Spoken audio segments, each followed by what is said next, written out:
something really good, a hot topic in the news this week. He's been charged with crime. This is a show where I try to educate real stories.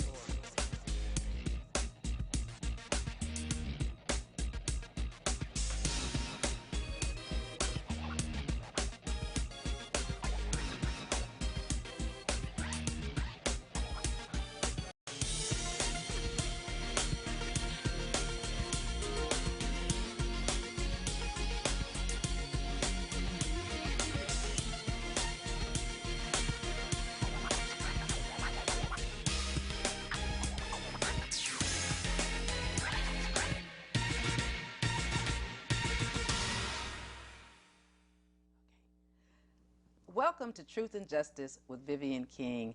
I have another exciting story for you tonight about a hot topic in the news. I have a couple of people in the studio who were arrested protesting when Officer Bloomberg was found not guilty for the beating of Chad Holley. I want to introduce you to my two guests, my two civilian guests, and then of course I have a lawyer guest. I have Brother Koffi, and then I have Krystal Muhammad, and I have Jolanda Jones. I'm going to let each person introduce themselves to you and tell you a little bit about their story before we get into the current arrest that's going on and the charges they are fighting for civilly protesting in our building, the People's Building. You know, the purpose of my show is to educate. I want to educate people about the criminal justice system. I want to enlighten people about the criminal justice system. I want to empower people about the criminal justice system, to encourage you to get involved, to have a voice, to know what your rights are, and to know that this building belongs to you and this system will never work unless we all work together. So let me start off by letting Sister Krystal Muhammad explain a little bit about what her organization does and why she was in the courthouse 2 days after Officer Bloomberg was found not guilty. Thank you, Sister Vivian, for having me on your show. It's a much-needed program. I am Krystal Muhammad. I'm the Houston chair of the New Black Panther Party for Self-Defense. We are an organization that's been in existence since 1989. We are the seed of the original Black Panther Party. The organization of the Black Panther Party is always an organization for the liberation of black people, and we're human rights activists. And we believe that any time the system or the government oppresses a people, that it's our duty to speak out against it. It is our duty to call out injustice. It is our duty to change the way this current system is. We can't always be the victim. You know, we have a history, a long history, black people in this nation, of oppression and injustice. And on our watch, there are certain things that we have to do. And so a couple of years ago, 2011, we were made aware by public news about the Chad Holley video. It came out in February. Brother Cornell released the tape, and the district attorney and Pat Lykos and the mayor had even made statements as to wanting to arrest the brother for releasing the tape. But we saw that video of Chad Holley as representing years and years of abuse by HPD. Since I first became the chair in 2002, I started hearing about complaints of police brutality, like almost monthly. Police brutality, people getting exploited in the courts, or not having the money to defend themselves, or, you know, and so that is a position of the party that we want freedom for our people and equality. And so when the Chad Holley tape was released, we mobilized with several people in our community. I believe February the 8th at City Hall, we organized with the New Black Panther Party, the National Black United Front, which is another ally organization, the Nation of Islam, the Shape Center, even people from the NAACP. We all spoke out that something needed to be done for what we saw in that video. And a systemic thing that we said that we wanted to have change is that the people needed to have some type of an oversight board or a watch board that stood in between the DA's office and the police department, because they seem so buddy-buddy and chummy, and they always are allowing police officers to get away with violating our human rights. I mean, to beat somebody, that's torture. That goes against human rights. To kill somebody and get away with it, that's, you know, inhumane, and it's not, you know, something that's been going on too long. So with that being said, in 2011 we started picketing every Tuesday because we were at City Hall, and that's the day when you could address City Hall publicly. And so after 30 weeks of addressing the City Hall, we said, we've made our point clear to the city. Now we need to go to the DA's office. So every Tuesday we are outside the Harris County Courthouse, and that day, Tuesday, is a day of action for us. We believe that, people have their days of worship, but we should also put in work for our liberation, and that is our day of action. So we call ourselves the Black Justice Tuesday Coalition. Are you still doing that on Tuesdays? Yes, ma'am. We just left yesterday. At what time? At 12 noon, at 1201 Franklin. Okay. Well, Krystal, thank you for that great introduction. And Brother Koffi, I want you to talk a little bit about what happened with you and your organization. Yes. My name is Kofi Taharka. I have the privilege, the honor, and the responsibility of being the national chairman of the National Black United Front. We are a community-based grassroots organization with chapters in about 16 cities across the country. We were founded in 1980, and we have taken on social justice issues since that time, both here in Houston, around the country, and indeed around the world. So we are community organizers and activists. As Sister Krystal said, in February of 2011, we stood at the Good Hope Baptist Church with over 500 people there, the mayor of the city of Houston, representatives from the district attorney's office, after the videotape had been released. And we told the people what we believed through our many years worth of experience in dealing with this issue, that what we needed in order to have some systemic change. And that was a no compromise, no sellout, no backroom meeting social justice movement. And we called on the people to join us in that. As was said earlier, one of the tools that we believe that could mitigate to some extent what we have seen with Ida Delaney, Byron Gillum, Bobby Joe Connor, Jose Campos Torres, Pedro Oregon, Haji Harrison, Carl Hampton, and the list goes on, of victims of police terrorism and brutality, is an independent civilian review board. We're saying we need some transparency in the process, because today, if you are Chad Holley, or yesterday, if you are Pedro Oregon, if you or your family have a complaint against the Houston Police Department or any of these, I think it's probably 14 different policing agencies, then you have to go to them with your complaint. So the system is a joke. We don't have any confidence in it, and we have been standing now for 80 weeks with the Black Justice Tuesday Coalition around getting signatures for that petition, like people did with the red light camera, but also registering people to vote. A lot of people in the political elite try to tell us what we need to do. We've been registering people to vote while we've been out there every Tuesday as well, because we want to put this on a referendum so that the people can have a say in what happens with these law enforcement issues. So, after the not guilty verdict with Bloomberg, we had a meeting scheduled with the district attorney, Pat Lykos, and there was, she would not, whoever was in charge wouldn't allow us into the meeting, and we wound up being there 4 hours, and then we wound up getting arrested. So, but we were willing to put some things on the line, because our history teaches us this: you don't get something for nothing. Don't talk to us about Martin Luther King or Harriet Tubman or Fannie Lou Hamer or Nat Turner or something. If we're not willing to put anything on the line, then there will be no change. So that's the position that we've taken. Well, this is a great time for a pause before we let Sister Attorney Extraordinaire Jolanda Jones speak. We'll take a phone call. Caller, you're on. Please ask your question. Yes, ma'am. I have a comment, a question I'd like to ask. Last week, the lady to your left, the new Black Panther Party, they were talking about the jury duty selection. Mm-hmm.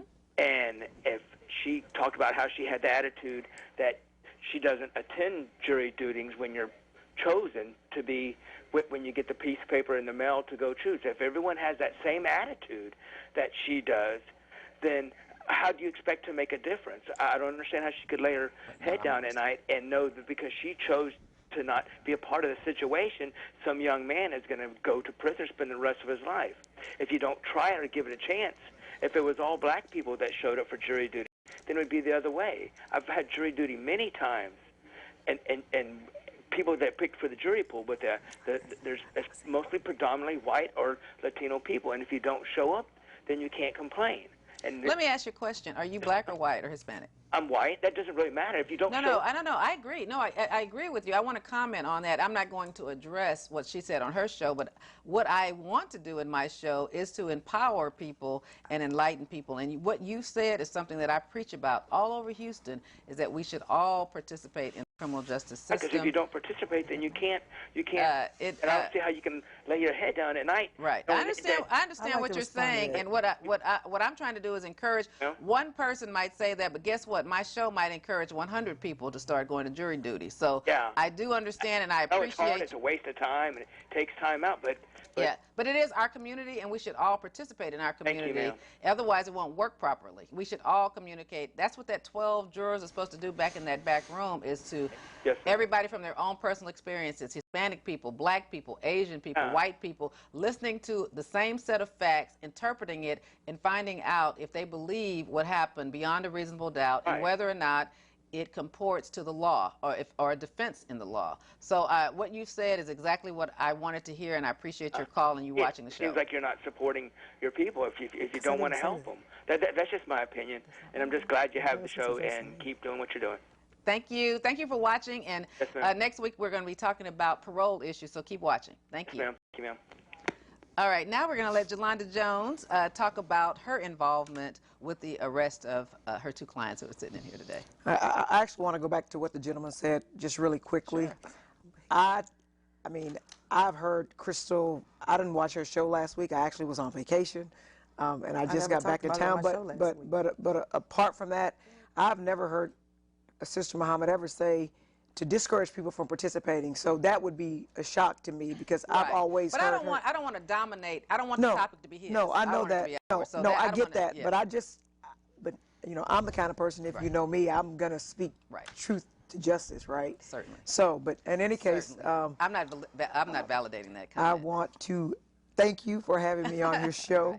I thought it prudent, as their lawyer and Maria Elena Castellanos' lawyer, that I be here so that I could sort of listen to what was said. But the truth is, I actually went to support the protest at the not guilty verdict with Bloomberg, and did not expect to be a lawyer, just was a human rights activist, which my grandmother is, which my mom is, and so I am, and my child is, and some kind of way, a meeting that my clients requested. Let me be clear, my clients requested the meeting. My clients sat out in front of the Harris County Courthouse on the day before they were arrested, and but for District Attorney Lykos promising my clients, and no one else but my clients, that they had a meeting the next morning, did the crowd disperse, did the media disperse. So when they showed up the next day, and my clients got to decide who the people were that participated in the meeting. So imagine my client's surprise when they got there and they waited for someone they thought was going to be there, which is why they were late, because they were downstairs waiting for that person, because they wanted to go in as a cohesive unit. At some point, I advised them, again, I was just there, I wasn't the lawyer at the time, that perhaps we should go upstairs, and whenever that person gets here, then we'll invite them in. So my clients were stunned when they got up to the 6th floor and learned that this meeting was going on without them. And they're the ones who actually called the meeting. They're the ones who called the meeting. They're the reason why the crowd dispersed. They're the reason why the media dispersed, because they were promised a meeting. So they were shocked when they found out a meeting was going on. They were told they were going to get to come into the meeting, although they were late because they were waiting for this person that already was up there, which is another story for another day. And there were ongoing discussions for approximately 4 hours. Anywhere from 3 to 4 hours. The 4-hour part is a good holding spot. And so let me take one more call. Oh, I guess we don't have that caller anymore. Well, can I respond to the statement that the caller made? Absolutely not. I am not going to validate people's calls when they want to come in and give mistruths. It's not validating. I just want to say that I never, ever made such a statement. I do a television show. I'm a host.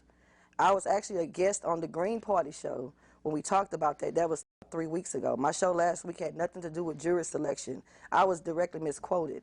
I said that I have never been chosen for jury duty, and I questioned the whole jury duty process because several people in the African American community that I know in my age group and several people said that they haven't been to jury duty either. If called to jury duty, I would go to jury duty. And that was the point that was made. But let me try it one more time to take a call. Caller, you're on. Hello, do you hear me, caller? Yes, I hear you. Thank you. I just want to commend you sisters, y'all. I've been watching y'all on Access TV. Y'all stand up for a great cause. Y'all are very strong sisters that I'm not used to seeing like this down here in Houston.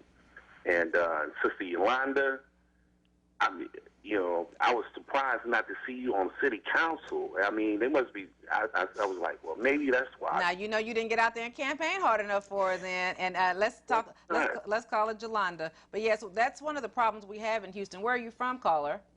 Chicago originally. Right, Chicago.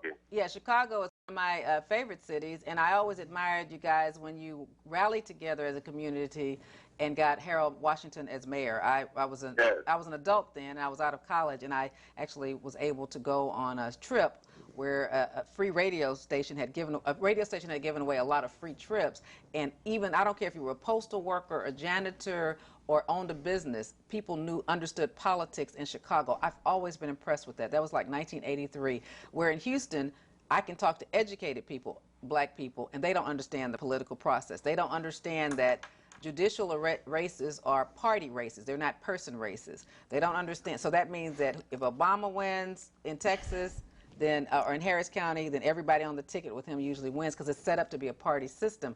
Where city council, when Jolanda Jones ran, is person against person. It's not a party affiliation, but people don't even understand that here. A person can win judge here if it was person against person, but it's not. It's party against party. So one of the things I admired a lot is someone in Chicago educated the people. And I've always wanted to fill that void. That's one of the reasons why I actually started this show and I financed this show, is because I want to leave a legacy of education so that somebody can say somebody cared enough. And I'm sure Sister Krystal's the same way in her organization doing the show, is we want to leave a legacy to fill in the gap to where, to me, some of the organizations haven't done it, like the Urban League, NAACP. There's a void. There's been a void here. It just hadn't happened. I actually want to do something just really quickly. My purpose here as my clients' lawyers is to tell you my clients did not criminally trespass in a public building during public business hours. They were invited there. When it became a political hot potato, District Attorney Lykos used her position as district attorney to criminalize my clients' exercise of free speech and the right to peaceably assemble to redress their grievances against the government. And that's what this is about. This is so much bigger than Chad Holley. Okay, this was so much big. This was not about Chad Holley. Chad Holley is an example of it, but Brother Kofi talked about very many other people whose rights have been eviscerated because of the criminal justice system. And even as it relates to jury duty, you and I are both lawyers, right? And you and I both know that if you walk into the courthouse and you don't go into the courtroom, but you walk into any, the 174th or whatever, and there are those little windows. And if you look over at the jury box and you just look at the jurors, if you hardly see any black people on the jury, you know the defendant is black, because the district attorney's office systemically strikes people who look like the person that is accused. If you see there's hardly any Hispanics on the jury, then you know the defendant is a Hispanic. And if you see a bunch of minorities on the jury, then you know the defendant is probably white or something other than minority. Can you hold that thought and just let me finish this? Let me just finish this call. So, caller, did you have another comment, and then we'll get back to our program? Yes, I do. Yes, I do. Yes, sir. And also, I don't want to leave that brother out too, because all right, him too. He's a very strong brother. I commend you, brother. You stand up for I mean, you're looking like a king right there. You know what I'm saying? Yeah. And also, I be in Chicago all the time, brother. Be honest with you, that's the only time I ever voted in my life. But Harold Washington and Jesse Jackson was on the ticket. And that's, I'm 40. Well, people like me do run for judge, and so I would encourage you to vote, okay? Yeah. Well, and the last... Are you registered to vote in Harris County? Yes, I am. Okay, Yes, well, I make am. sure you exercise your right to vote come November 6, 2012. Yeah, I understand, because I had talked to you before, and you said that you want a ticket in Harris County and Obama, but, you know what I mean, to me, I think you guys got a shot. I think you really have a shot. Okay, well, I just don't want Harold Washington to be the only time you voted, okay? We're going to hang up and let... Oh, no, wait, one more thing. And Jolanda, I hope you run for mayor. I think... all right. Right. You would mean that. All right. We appreciate you. We're Thank going to let Jolanda keep her comments, continue her comments. Okay. You know, the great thing that you just said, Jolanda, was I was hoping you said it in closing. So just kind of repeat that. I'll give y'all a few minutes at the last. I'm going to try to give everybody 2 minutes to make closing statements. And so you can say it. And so please say that again, because that is important. What did I say? The important part that you said was that your clients were not criminally trespassing, okay. that Yes. they're not guilty. I want to say this, ironically speaking, I want to say this one more again. People call in at different times. My clients. But I want you to say that, I'm going to tell you to do it like at 7:20. It's like 10 till 7 right now. Okay. So I'm just letting you know that to close the show off, because people watch it at different times. So I want everybody to have a closing statement at the end. Okay, so I want you to hold that thought. Can I make a comment relative to the caller? Absolutely. Because you talked about Harold Washington. The National Black United Front was directly involved in the organizing relative to the election of Harold Washington. I think we should look at the bigger picture. We as an organization look at what strategies and tactics are going to help us to get full freedom, justice, and equality. To what extent electoral politics can do that, then we should be involved in that. But we shouldn't say that that is the whole and the end all to the be all relative to what we need to do as a people. If protest, if organizing, if whatever it takes, that's what we believe in as an organization. And the comment was made that it's bigger than Chad Holley. It's certainly bigger than Chad Holley. It's even bigger than those individual names that we called out about people's names that we know here in Harris County. We're dealing with, from our vantage point, a system that is organized and designed to prey on black people, brown people, and poor people. Anytime there are 109 prisons in the state of Texas, and there's clear documentation from this book I got here, Race to Incarcerate by Mark Muir, Texas Tough, The New Jim Crow by Michelle Alexander. We got an industry here that is feeding on incarcerating people. So just merely having black faces in high places is not the total solution for us. There's an industry that is built in, which he says in his book, that's going to be hard to bring down because so many people's economics is tied to it. What about a world without all of these police? What about a world with more beautiful schools as opposed to 109 prisons in the state of Texas? So for us, that is a part of the bigger picture that exists with a system that is like a monster that has to be fed, and we're being the food. Let me stop you right there. I want to take another call, and then I want to address you. Okay, so let's do that. Oh, he hung up. I'm waiting too long. I'm sorry, caller. What I want to address you is that we do have a lot of minority faces everywhere, but I do think that we need more people at the table. I'm running for judge because I want to have a seat at the table. I look at the probation system and I think it's antiquated. I think it's outdated. I think it was developed for the way people behaved maybe in the 70s and the 80s, but I don't think the programs on probation are effective. I don't think the process, we just keep doing what we've always done. Every time somebody gets elected, whether they're black, white, or brown, they just do what was done before.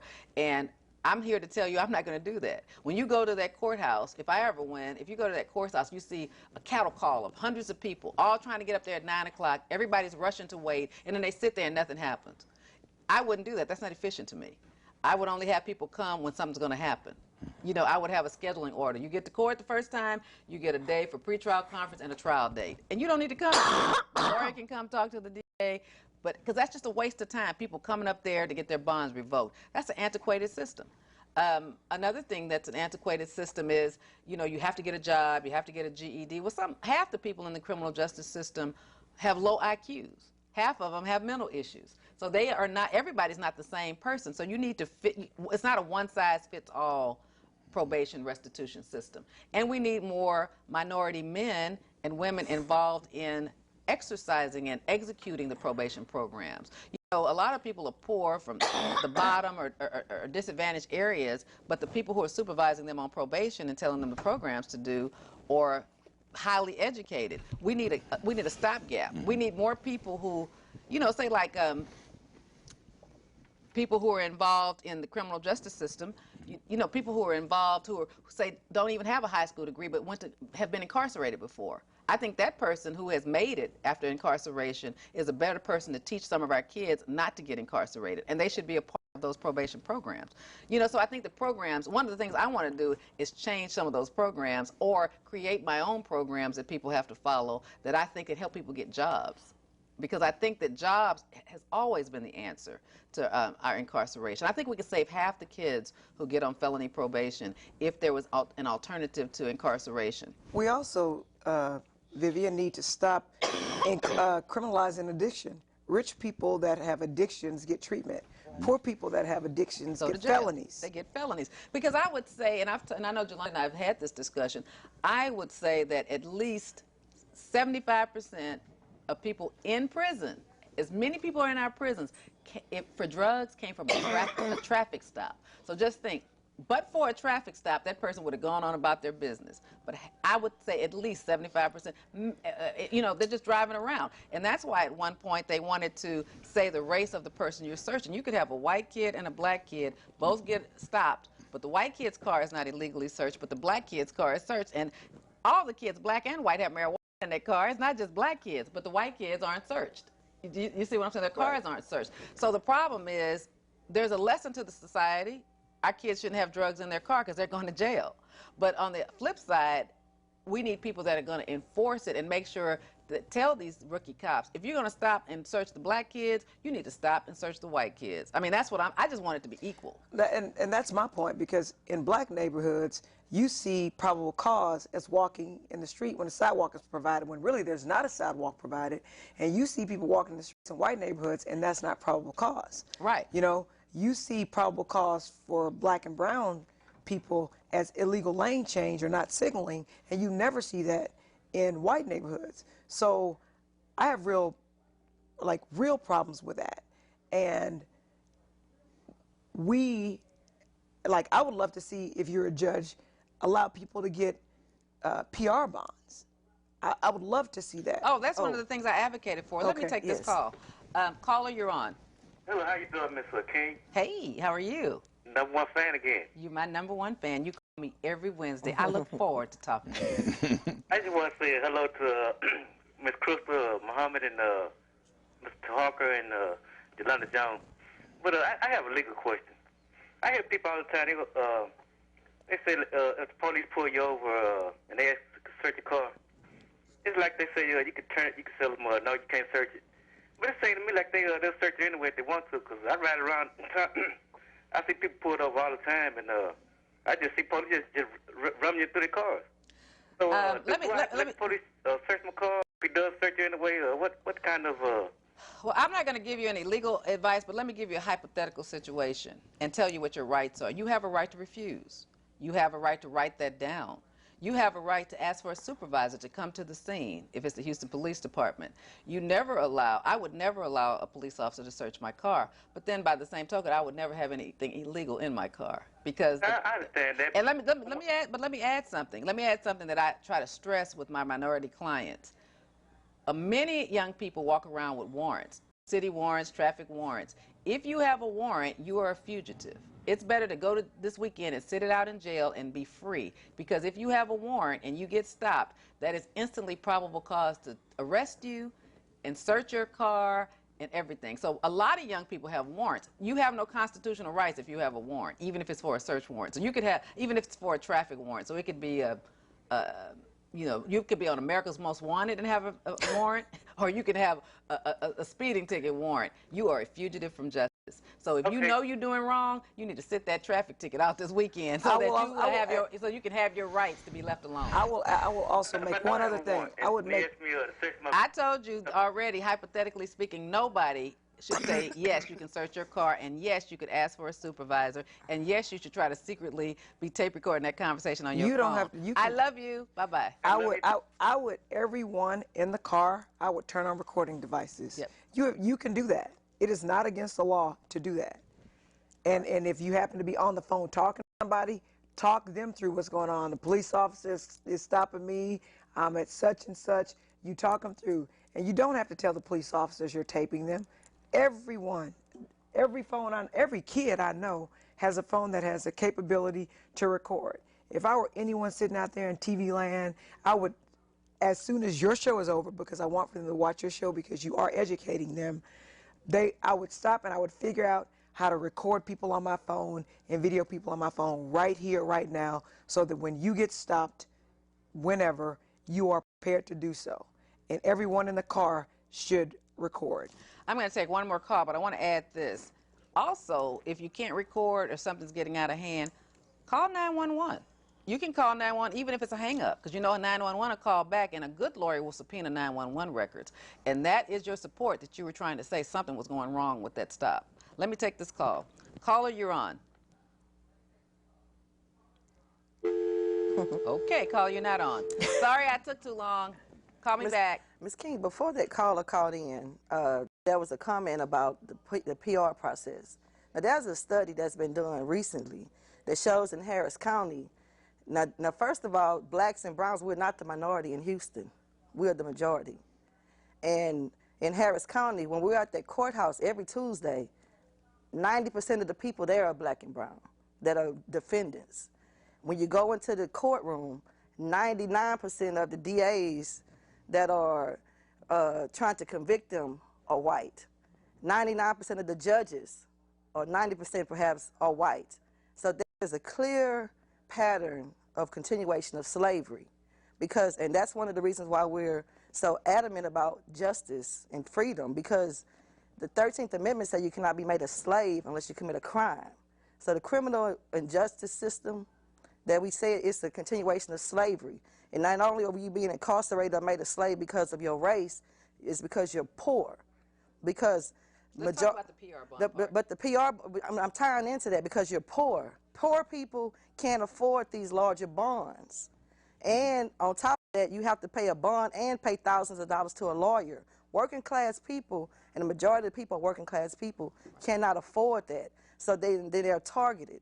And that's when the police come in. But in Harris County, which is majority black and brown, there's a study recently done that shows that black people only get a PR bond 30% of the time, but they're the majority of people going to jail. White people get a PR bond 70% of the time. So just as all white juries disparage you in the jury system, from the jury system to the DA to the judge, clearly a racist setup and a classist setup that has to be addressed. And it's a continuation of slavery. And it can be changed if people of color are there. One of the things when I ran for judge in 2010 was I actually paid again, like I do for the show. I paid through the Open Records Act to find out how many PR bonds were given by the 22 felony courts. I went back to 1994 and paid for it. And my opponent had said she'd always given PR bonds. She'd been on the bench since, I think, January of '95. There were years when she gave zero. So 20,000 cases came through your court, and you didn't think one person was qualified for a PR bond. We talked about that, and we had this debate before the Houston Chronicle. No one knew that I was going to actually have the statistics that I had paid for. I was an accountant in my prior life, so I understand numbers. So I had written for that, and I saw it. Because of that, it was the Chronicle did endorse me, and they did see the disparity. Because I wanted to see, in fact, I might have gone back to 1990 when there were some judges that were Democrats before it changed, before the system completely changed over. And they saw it after that, and I don't know if Jolanda might have noticed this, after that, after 2010 election, people started getting bonds now. They started doing a lot in the misdemeanor courts.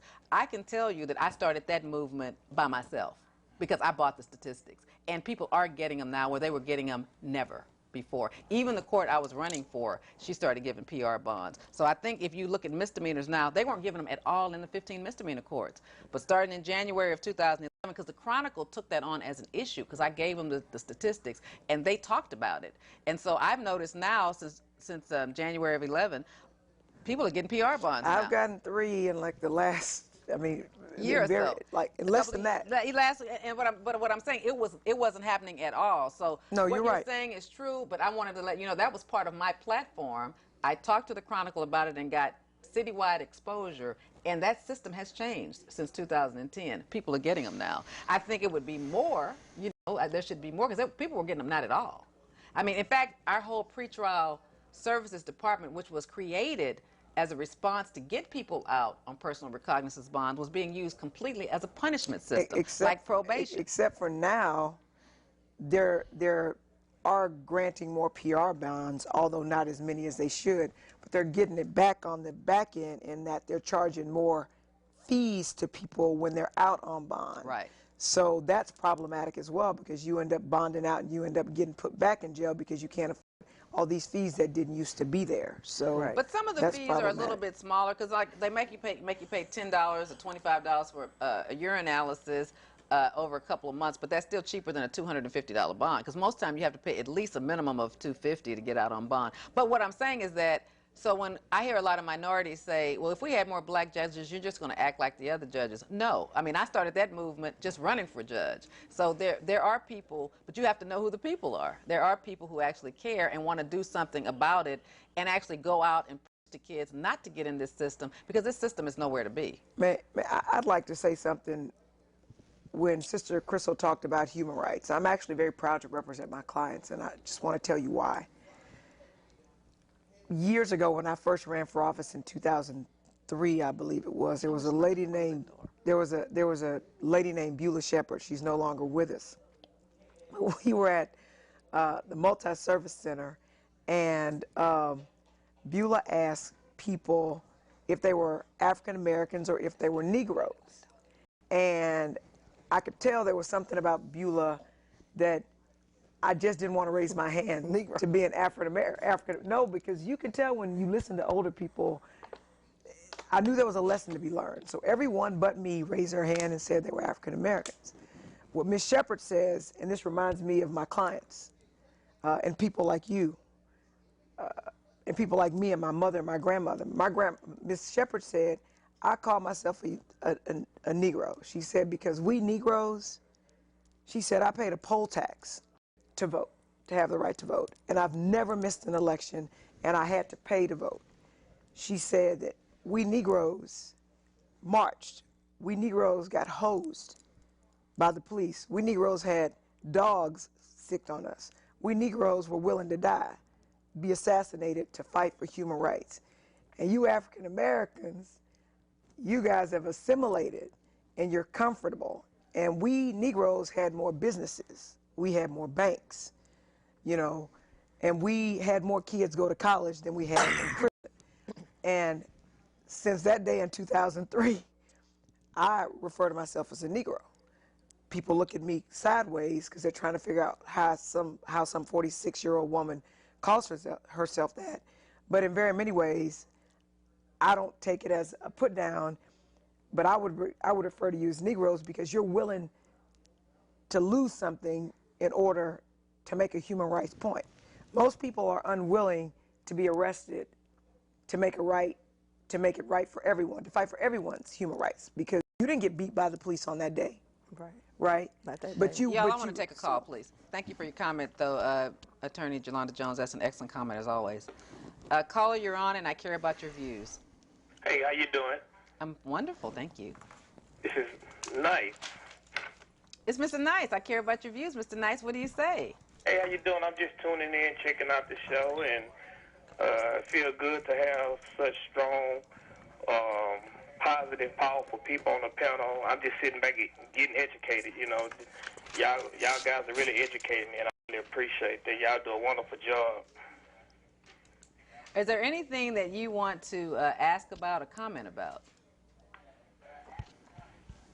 Well, no particular comments. I mean, I'm just checking you out on your show, and you know, I love, you know, the things that you're educating us on. Would you continue to make sure that people get out to vote? Would you make sure that people get involved in the system? I get so frustrated with young people like you. Mr. Nice is my graphics guy.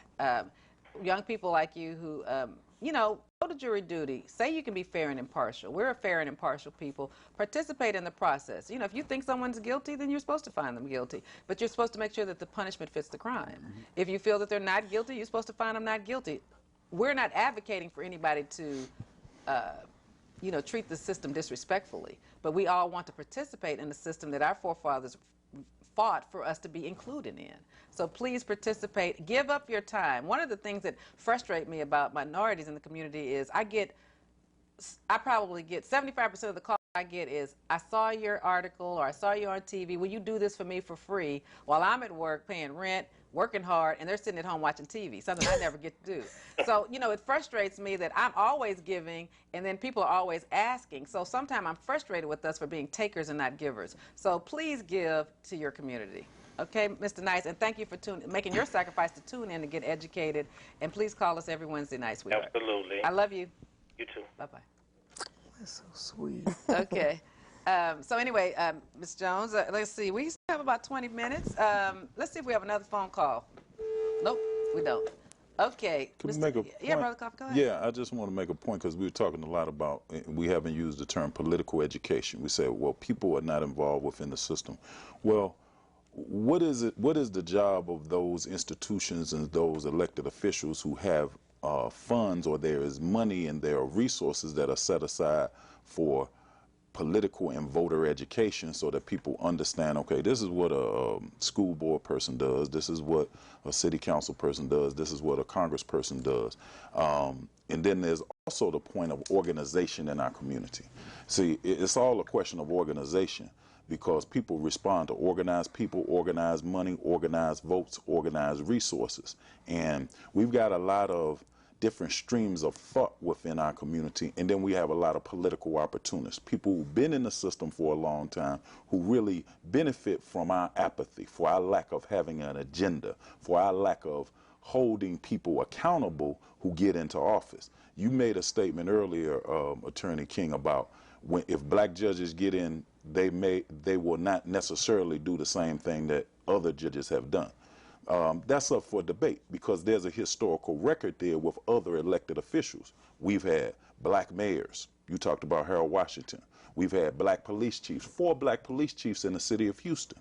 That's one of the reasons why our call and demand has been for some systematic change as one tool in the form of that independent civilian review board. Because we've seen mayors come and go. We see police chiefs come and go, and what have you. And I'm not saying that we don't. Can you hold that thought for just a second? And I have a comment about the Civilian Review Board that I want to make, but let me take this call, please. Sure. Caller, you're on. Please address the panel. Hello, Miss Vivian King. How you doing? This is Victoria Rogers. Yes, ma'am. And I'm so proud you all have this show on about voting, because I constantly talk to the young people about voting, because I never forget when I was 11 years old going to vote. My dad and I was going to the poll, and that's why he got a shoe shine place at that time, so he can vote. And, you know, I remember this white man passed by and splashed water on him. He said, baby, that's why I'm going to vote. He said, because I'm going to vote for your right, for you to have something. Don't be afraid to know who you are and what you mean. Do what you mean. And vote for what you want. He said, because we don't vote, you won't have nothing for your kids. You be a woman.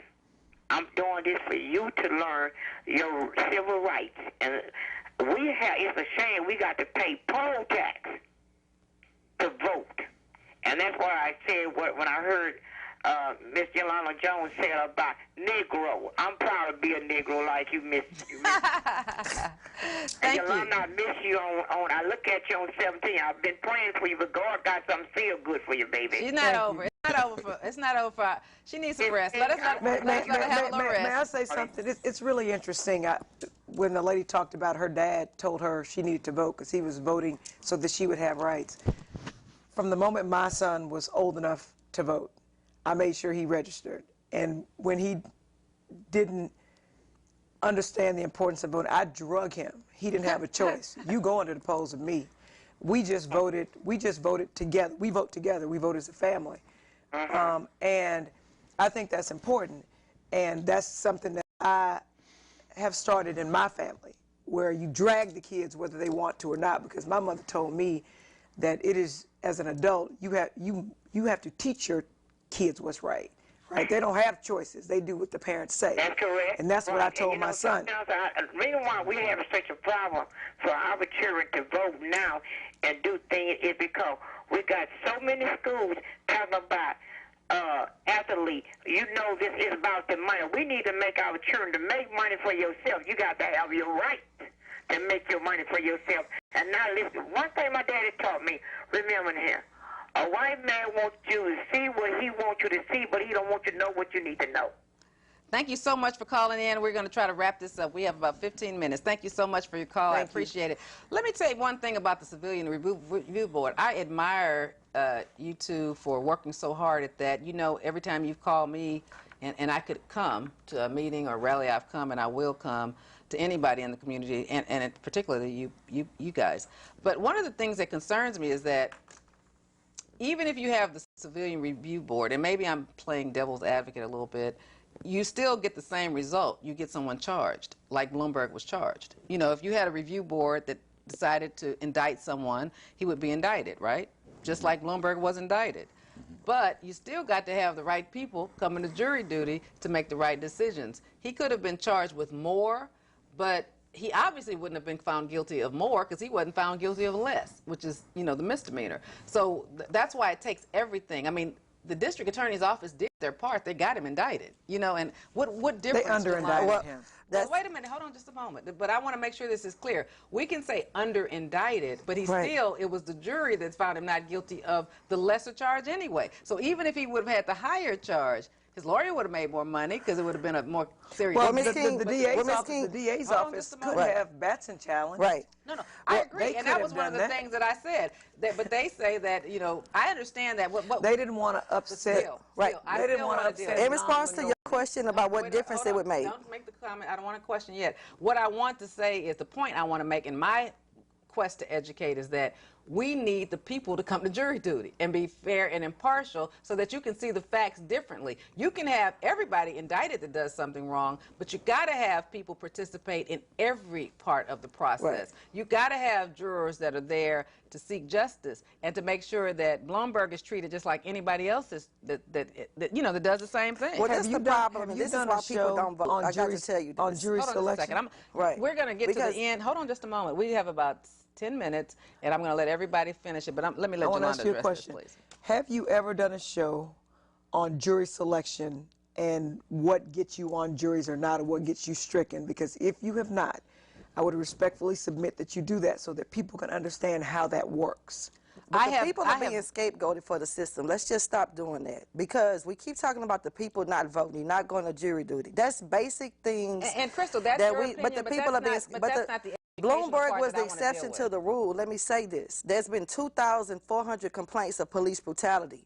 The only reason Bloomberg went to jail or was even arrested, didn't go to jail, was even charged with a misdemeanor for something that I would be charged with a felony, is because it was on tape and released to the public. There are thousands of cases of police brutality in which the district attorney's office will not indict. One of the first indictments that we did get after decades was with Bobby Tolan. And there was the system itself is not correct from the jury process. Krystal, I respectfully understand that, but you said you asked about the review board. No. What I'm telling you is that except for this is her show. Right. This is her show. I know that's her show, but it's her show. I understand that. Yeah, but what I want you to understand is I respectfully understand the complaints, and you make them on your show, which they can see. Right. I want to talk about the solutions. I don't want to talk about the solution, and that's what we're talking about. The Civilian Review Board with subpoena power and prosecutorial power, because we have a systemic But the jury still has to make the decision. Right. No, that's not. No, with the Civilian Review Board, we're talking about something just like an OIG's office, Inspector General, we're talking about creating something that does not exist currently in Houston. We want an independent Civilian Review Board that's voted in by the people. See, you're under top. We believe in voting. Krystal, we don't have enough time to go into that. But we also wanted to have subpoena power because the district attorney's office systemically, for years, would not please respect that we don't have enough time for that, really. Right. We have 10 minutes. I want to take a couple of calls. But it's become adversarial, and I wanted to say that because you can't say you're for it and then ask why it's not that, and then I'm dismissed. I'm for it. I'm for it. I'm for everything y'all advocate. I support you, but I still, because I'm a part of the system in a way that you're not, I know that ultimately it goes to the jury, though. But it's also very important that we tell people as lawyers how it works to get on a jury, the kind of things that get you stricken. We understand. No, people don't know that. That's not the review, but the review board. That's what I'm saying. They're separate. Confusion. It would be a totally separate system. We understand. Than the current DA's office. So the jury process would not be included in the Civilian Review Board. It's like we're not talking about if you want to punish someone criminally, they have to be. No, we can get a constitutional change, just like we had constitutional amendments 9 of them on this last election, to where the independent review board will have the power, just like the district attorney's office, to render punishment. No, the district attorney's office does not render Let's punishment. have a further conversation. Yeah, but what I'm telling you is that the district attorney's office does board not. And how we want to see the review, because I don't think we No, you don't. Okay. You don't understand something. No, They don't you render could punishment. just do it on The your people. show. Don't Yeah, you do it on your understand? show because they don't render punishment. They indict. They One indict, thing but the before DA's you go to the indicted. call, Attorney King, one of the things that we've said from the beginning is that even with the groundbreaking aspects of a civilian review board that we're calling for, we're not naive enough to think that that solves the entire problem. Exactly. Because, as I stated, we're dealing with a mammoth system that has many different aspects. But because I to it. want it to work properly, I'm still saying ultimately the end result happened. If we had a civilian review board, Officer Bloomberg still would have been charged, but he's still to be punished. Nobody in this United States of America can be punished other than through a jury process. That's the way it's set up. that's the end process. So you could still have the other parts of it, but if you're talking about criminal punishment, it still has to end up with a jury. That you have to have people, the hearts have to be right to do the right thing. You see what I'm saying? So even if we had civilian review board, he would have had higher charges. Maybe he would have been charged with. He would have maybe had aggravated robbery. Hold on just a second. Let's take this call, please. So we won't deal with it. Oh, I think I might have accidentally hung up on you. Are you still there, caller? Oh, I hung up on him. I'm so sorry. I'm so sorry. It's getting kind of hot. Brother Koffi, I think Ms. Krystal has made her comment. Let me let you take your closing comments, please. I just want to thank you for the opportunity to come on the show and be engaged in this dialogue, because it's very important. As I stated, in the National Black United Front, we've been involved in this work for 33 years. As you all know, as attorneys, as we know as activists, people's lives are being affected every single day. And we invite people to join us every Tuesday at 12 noon in front of the Harris County Courthouse. We're registering people to vote. We're signing the petitions. We're protesting. We are raising up our voice against a system that we see as being very unjust and biased, racist, and classist in nature. And when the people stand up, then the system will change. Thank you. Okay, Krystal, I'm going to give you 1 minute because we have 5, and I want Jolanda to speak, and then I want to speak in closing, please. Yes, we're not just rabble rousers that don't study and analyze the process. We do research. We have committee meetings weekly.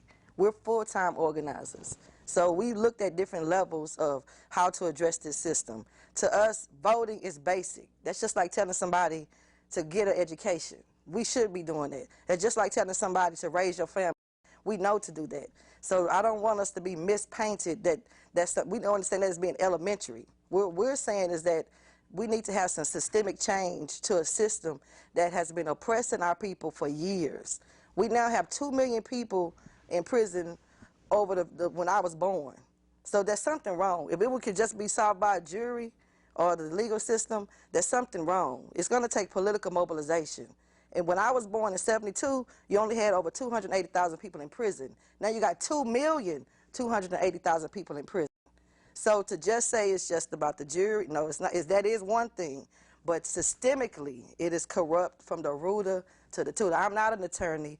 I'm not an agent of the court, so I don't look at it from a legal perspective. I am a human being. I see people go to jail all the time for being poor, being arrested and targeted by police. They don't patrol our communities. And God bless like you, they patrol the white communities. I appreciate that. It's a total different. It's a total different perspective. Let me say this. Okay, so I'm going to try to be really quick because this is your show, and I certainly want for you to tie it all together. Yeah, the first thing I want to say is this: my clients did not criminally trespass in the Harris County Courthouse on whatever day they charged them. It was a political tactic by District Attorney Lykos. My clients were exercising their First Amendment rights to peaceably assemble to redress government and to speak to the injustice in the criminal justice system. And just really quickly, it's going to take so many different paths to fix the entire system. And what I don't want to see is people fighting with people who are on the same side.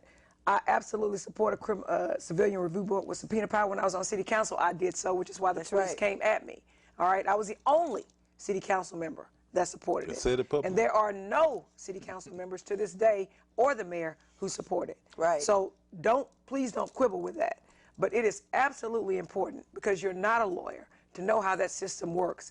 You best believe that very many people, white people, go sit on those juries and they know how to get picked for juries. They know what to say and what not to say so that they can stay on juries. And we don't know. And we say things that get us constitutionally stricken.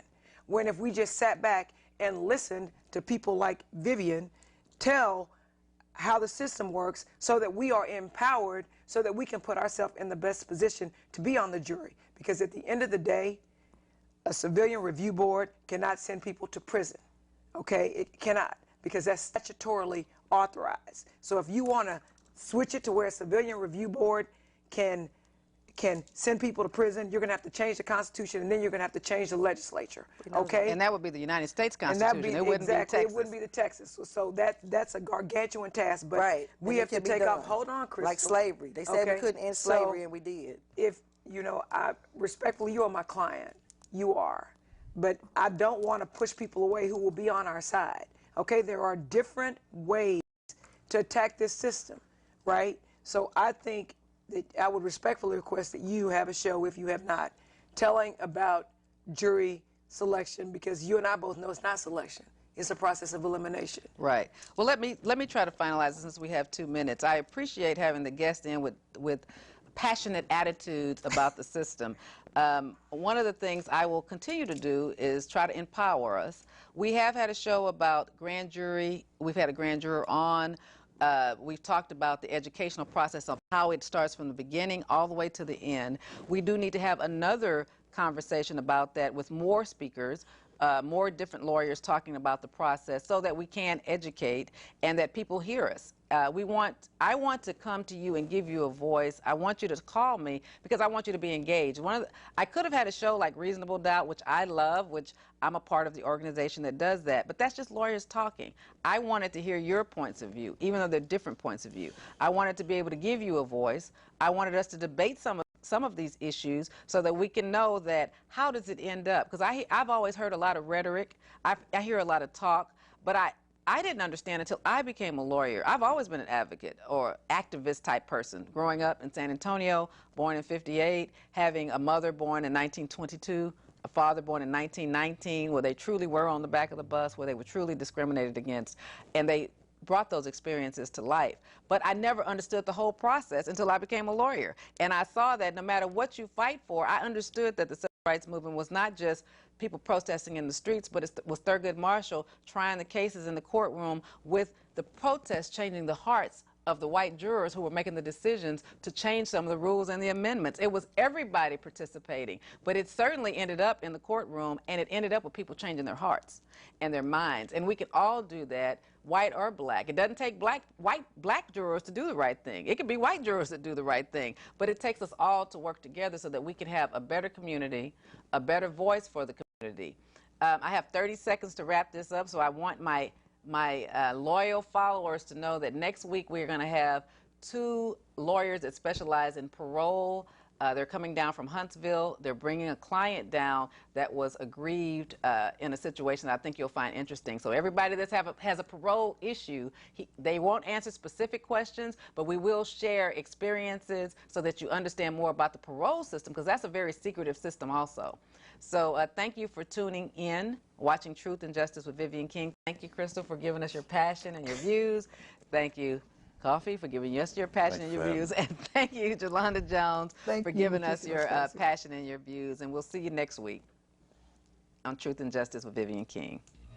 Thank you for tuning in again. Tonight we have something really good, a hot topic in the news this week. We've been charged with crime. This is a show where I try to educate real stories.